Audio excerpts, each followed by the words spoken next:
జగన్మోహన్ రెడ్డి గారు ఆ పార్టీకి సంబంధించిన అధికారిక ఫేస్బుక్ పేజ్ ఇండియాలో అందుబాటులో లేకుండా చేశారు.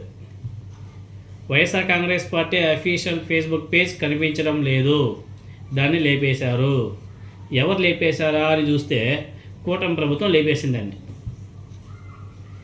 దీనికి సంబంధించి తన అధికారిక ఎక్స్ వేదికగా జగన్మోహన్ రెడ్డి గారు కూటమి ప్రభుత్వం మీద విమర్శలు కూడా గుప్పించారు. చంద్రబాబు నాయుడు గారి ప్రభుత్వం ప్రజలతో పాటు ప్రతిపక్షాల గొంతులను అణచివేయడానికి ప్రయత్నిస్తుంది.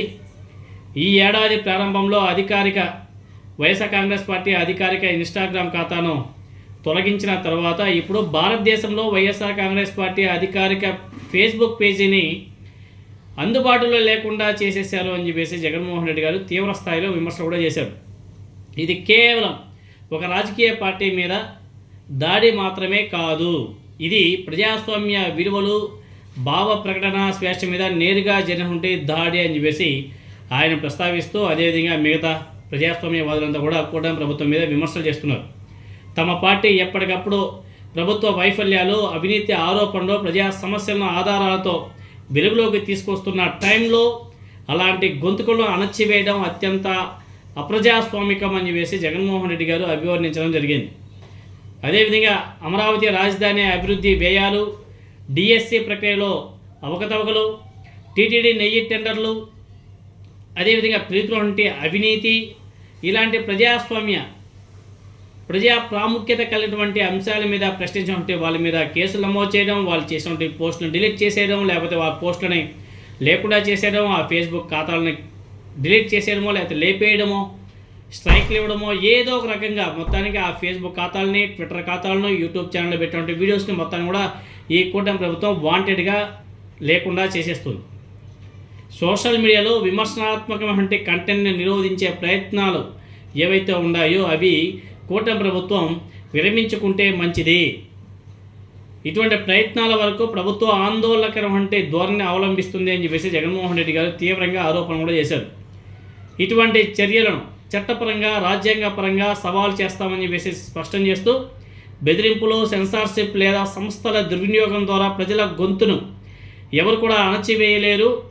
అదేవిధంగా వాక్ స్వాతంత్రం, భావ ప్రకటన స్వేచ్ఛ అనేది ప్రాథమిక హక్కులకు పరిరక్షించేందుకు తమ పోరాటం కొనసాగుతుందని చెప్పేసి ఆయన చెబుతూ, ప్రజాస్వామ్య పరిరక్షణ, రాజ్యాంగ స్ఫూర్తిని నిలబెట్టే దిశగా వైఎస్ఆర్ కాంగ్రెస్ పార్టీ అధికారిక ఫేస్బుక్ పేజ్ని వెంటనే పునరుద్ధరించాలి అని చెప్పేసి ఆయన డిమాండ్ చేస్తున్నాడు.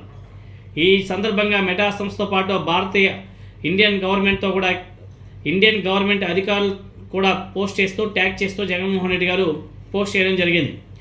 ప్రజాస్వామ్య పరిరక్షణ, రాజ్యాంగ స్ఫూర్తిని నిలబెట్టే దిశగా వైఎస్ఆర్ కాంగ్రెస్ పార్టీ అధికారిక ఫేస్బుక్ పేజీని వెంటనే పునరుద్ధరించాలి అని చెప్పేసి జగన్మోహన్ రెడ్డి గారు డిమాండ్ చేస్తూ, ఈ సందర్భంగా మెటా సంస్థతో పాటు ఇండియన్ గవర్నమెంట్లోని కీలక అధికారులను తన పోస్ట్లో ట్యాగ్ కూడా చేశారు.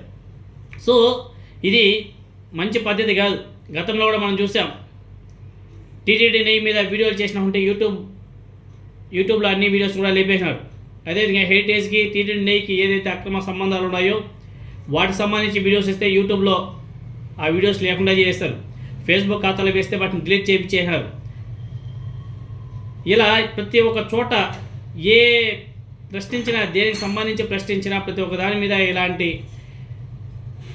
ఇలాంటి పనులు చేస్తుంటే కూటమి ప్రభుత్వాన్ని ప్రతి ఒక్కరు కూడా ఖండించాల్సిన అవసరం కూడా ఉంది. ఇలా లేకపోతే ఇదేమన్నా సరే రాజరిక పరిపాలన ఏంటి? అక్కడెక్కడో కిమ్ ఉంటాడు, వాళ్ళ దేశంలో ఇలాంటి పరిపాలన ఉండేది. ఆ పరిపాలన ఇప్పుడు ఇండియాలో, అదేవిధంగా ఆంధ్రప్రదేశ్లో కూడా తీసుకొచ్చారు. ప్రధానమంత్రి మోదీ గారు ఏ విధంగా అయితే వ్యవహరిస్తున్నాడో, వ్యవస్థను మేనేజ్ చేస్తున్నాడో, సేమ్ యాస్టీస్గా ఆంధ్రప్రదేశ్లో చంద్రబాబు నాయుడు గారు, అదేవిధంగా కూటమి ప్రభుత్వం వ్యవహరిస్తుందని చెప్పేసి మనం గతంలోనే చెప్పుకున్నాం 2 days బ్యాక్.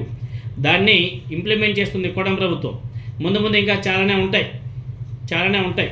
సో దీని మీద వైఎస్ఆర్ కాంగ్రెస్ పార్టీ ఏ విధంగా న్యాయపరంగా పోరాటం చేస్తుంది, తమ ఫేస్బుక్ ఖాతాని ఏ విధంగా మళ్ళీ బ్యాక్ తెచ్చుకుంటుందో చూడాలి.